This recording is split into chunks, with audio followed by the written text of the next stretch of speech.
அடிக்கடி நான் நினைவு கூறக்கூடிய ஒரு நபித்தோழர், அடிக்கடி மக்கா மதீனாவுக்கு போகிறதுனால அதிகமாக எனக்கு மனசில் வரக்கூடிய ஒரே நபித்தோழர் வந்து முஸ்அப் பின் உமைர் ரலியல்லாஹு அன்ஹு. நான் மக்காவும் மதீனாவும் அவருக்கு ரொம்ப நெருக்கமானது. ஏன்னு சொன்னால் மக்காவுடைய ஆரம்ப கால அழைப்பு பணியில் இஸ்லாமை ஏற்றுக்கொண்ட மக்காவுடைய செல்வந்தர்களுடைய குடும்பத்திலிருந்து வந்தவர் முஸ்அப் இல்லையா? அவங்களுக்கு ஒரு கேள்விப்பட்டிருப்பீங்க. முஸ்அப் உடைய செல்வத்தை நீங்கள் பாதியாக்கி மக்காவில் இருக்கக்கூடிய பலருடைய செல்வத்தை ஒன்று சேர்த்தாலும் ஈடாகாது.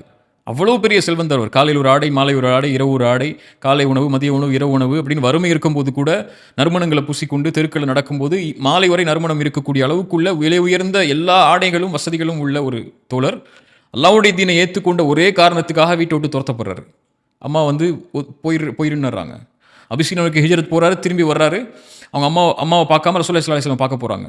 இப்போ அம்மா கூப்பிட்டு கேட்குறாங்க, நான் ஒன்று பெற்றிருக்கேன், வளர்த்துருக்கேன், நீ என்ன ரசூல்லாங்கிற ஒரு முஹம்மதுங்கிற ஸல்லல்லாஹு அலைஹி வஸல்லம் வந்ததுக்கப்புறம் அவரை நீ சந்திக்க போகிற அளவுக்கு முக்கியமாயிட்டாரா? இதுக்கப்புறம் உனக்கும் எனக்கும் தொடர்பு இல்லைங்கிறாங்க. இப்போ அவர் தாயிட்ட சொன்ன ஒரு வார்த்தை முக்கியமானது. அவர் சொன்ன, தாயே, நீங்கள் என்னை வந்து ஒரு வயிற்றுடைய இருளிலிருந்து, கருவறையுடைய இருளிலிருந்து என்னை வெளியே கொண்டு வந்திருக்கீங்க.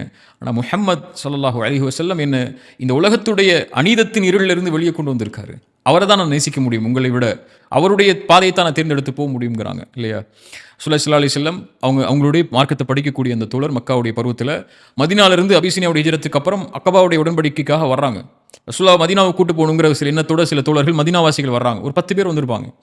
வந்து கேட்குறாங்க, எங்களோட யாரையாவது அனுப்புங்க, அவங்க குர்ஆனை சொல்லிக் கொடுக்கட்டும், அங்கே இருக்கக்கூடிய மக்களுக்கு இஸ்லாமை சொல்லிக் கொடுக்கட்டும்னு சொல்லி. ரசூலுல்லாஹ் தேர்ந்தெடுத்தது முஸ்அப. 20 வயது கூட இருக்காதவருக்கு அவரை சேர்த்து அனுப்புகிறாங்க. 2வது உடன்படிக்கை மதீனாவாசிகள் அல்லாஹ்வுடைய தூதர் அழைக்க வரும்போது வந்தவங்க 70 பேருக்கும் மேலே. அப்போ அந்த 60 பேர் அதிகமானதுடைய இஸ்லாமிய ஏற்புக்கு காரணம் யார்? முஸ்அப். ரசூலுல்லாஹி ஸல்லல்லாஹு அலைஹி வஸல்லம் மதீனாவுக்கு போகிறதுக்கு முன்னாடியே மதீனாவுக்கு இஸ்லாமிய சாம்ராஜ்யம் அமையறதுக்குள்ள அடித்தளத்தை அமைத்து யூதர்கள் பலரையும், அன்சாரிகள், மதீனாவாசிகள் பலரையும், மதீனாவாசிகளுடைய தலைவர்கள் பலரையும் அல்லாஹ்வுடைய தீன் பக்கம் இணைச்சு ரசூலுல்லாஹ் வரதுக்கு முன்னாடியே மதீனாவுக்குள்ள இஸ்லாமிய சாம்ராஜ்யத்துக்குள்ள அடித்தளங்களை வச்சு ரசூலுல்லாஹ் வந்த உடனே அரண்மனைக்குள்ள, ஒரு அரசவைக்குள்ள, ஒரு மிகப்பெரிய நாற்காலிக்குள்ள அமர வைக்கிற மாதிரி அல்லாஹ்வுடைய தூதர் அமர வச்சதுக்குரிய அடிப்படையே முஸ்அப் தான். அது ரலியல்லாஹு அன்ஹு. ஆனால் அந்த முஸ்அப் அல்லாஹ்வுடைய தீனில் இருந்த அந்த அர்ப்பணிப்பு அவருடைய உலகத்தில் அவருக்கு போயிருச்சு.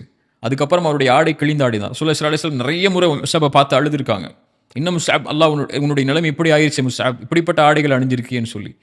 அந்த முஸ்அப் மதீனாவுக்கு உள்ள அந்த இஸ்லாமிய ஏற்புக்கு எல்லாத்துக்கும் காரணமாகி உஹதுடைய போர்க்களத்தில் மரணமாகிறார்.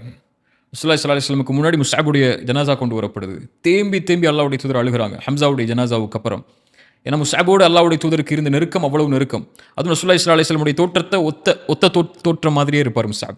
அதனால் உஹதுல முஸ்அபுடைய மரணத்தை பார்த்து காஃபிர்கள் வந்து ரசூலுல்லாஹ் மரணம் ஆயிட்டாங்கன்னாங்க இல்லையா? ரசூலுல்லாஹ் பாதுகாக்கிறதுக்காகவே கொடி எடுத்துட்டு வேகமாக வெளியே ஓடி மரணமான ஷஹீதான சஹாபி அவர். அவருடைய ஜனாசா கொண்டு வரப்படுது. அவருடைய ஜனாசாவை அடக்கம் செய்கிறதுக்காக கஃபன் போடுறாங்க. அவருடைய காலை மூடினால் தலை தெரிந்தது, தலையை மூடினால் கால் தெரிந்தது. இது ஒரு வார்த்தையாக சொல்லும்போது ஒரு அடுக்கு மொழியாக இருக்குது. ஆனால் அதனுடைய நிலைமை ரொம்ப மோசமானது இல்லையா? எப்படி செல்வந்தவராக வாழ்ந்தவர் அல்லாஹ்வுடைய தீனை ஏற்றுக்கொண்ட ஒரே காரணத்துக்காக ஒரு நிலைமை முழுவதுமாக தலைகீழாக மாறிடுது. பின்னாடி காலத்தில் ஹப்பாப் சொன்னீங்கல்ல, ஹப்பாப் மிகப்பெரிய தியாகம் செஞ்ச ஒரு நபித்தோழர். முதுகில் தோலை கிடையாது, நெருப்புப்பட்டவருக்கு.